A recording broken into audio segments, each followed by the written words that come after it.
मराठा आंदोलनकारियों ने नेताओं के घर और गाड़ियों को फूंका।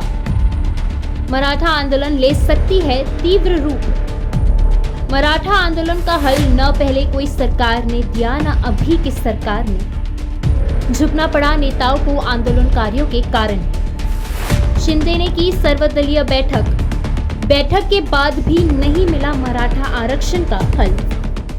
महाराष्ट्र में मराठा आरक्षण की मांग को लेकर लंबे समय से आंदोलन चल रहा है। महाराष्ट्र के राजधानी और उपराजधानी के साथ साथ बाकी कई शहरों और गांवों में भी आंदोलन नजर आ रहे हैं। यह आंदोलन उस समय हिंसक हो गया जब राज्य के सबसे बड़े समुदाय के सदस्यों ने मराठा समुदाय के विधायकों के घरों और कार्यालयों में आग लगा दी, जिससे मुख्यमंत्री एकनाथ शिंदे की सुरक्षा व्यवस्था कड़ी कर दी गई। साथ ही में मराठा आरक्षण कार्यकर्ता मनोज जरांगे पाटिल ने धमकी दी है कि अगर मराठा समुदाय को पूर्ण कोटा नहीं दिया गया तो वे बुधवार शाम से पानी बंद कर देंगे। जिसके बाद मराठा विरोध प्रदर्शन के बीच सीएम ने 1 नवंबर को सर्वदलीय बैठक बुलाई। सर्वदलीय बैठक के बाद घोषणा की कि सभी राजनीतिक दल मराठा आरक्षण प्रदान करने पर राज्य सरकार के साथ खड़े हैं। सीएम ने कहा कि आरक्षण कानून के दायरे में और अन्य समुदाय के साथ अन्याय किए बिना होना चाहिए। सीएम शिंदे की अध्यक्षता में मराठा आरक्षण पर सर्वदलीय बैठक में नेताओं ने एक प्रस्ताव भी पारित किया, जिसमें कार्यकर्ता मनोज जरांगे से तुरंत उपवास खत्म करने के लिए कहा गया। उन्होंने कहा कि कार्यकर्ता जरांगे को मराठा समुदाय के लिए कोटा पाने के लिए उन्हें सरकार के साथ सहयोग करना चाहिए। शिंदे ने पत्रकारों से बात करते हुए कहा कि सर्वदलीय बैठक में सभी इस बात पर सहमत हुए कि मराठा समुदाय को आरक्षण मिलना चाहिए। उन्होंने आगे कहा, इसके लिए समय दिया जाना चाहिए। 3 रिटायर्ड जजों की एक कमेटी भी बनाई गई है। मराठा समाज को न्याय देने के लिए जल्द ही फैसले लिए जाएंगे। इतना ही नहीं, शिंदे ने आगे कहा कि मैं मनोज जरांगे पाटिल से अनुरोध करता हूँ कि वे सरकार के प्रयासों पर भरोसा रखें। मैं सभी से अनुरोध करता हूँ कि वे शांति बनाए रखें और राज्य सरकार के साथ सहयोग करें। बहरहाल अब देखना ये होगा कि ये आरक्षण कौन सा मोड़ लेता है।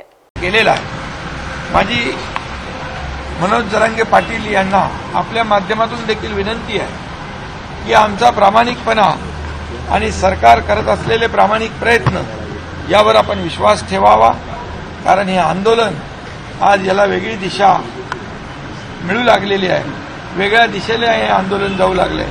सर्वसामान्य माणसाच्या मनामध्ये असुरक्षितता वाटता कामा नये।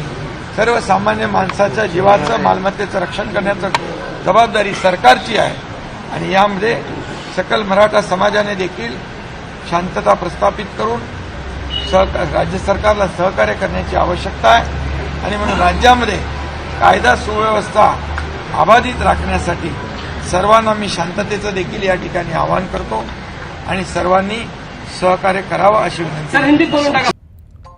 कहते हैं हाथ की बुनाई हुए वस्तुओं का कोई तोड़ नहीं होता।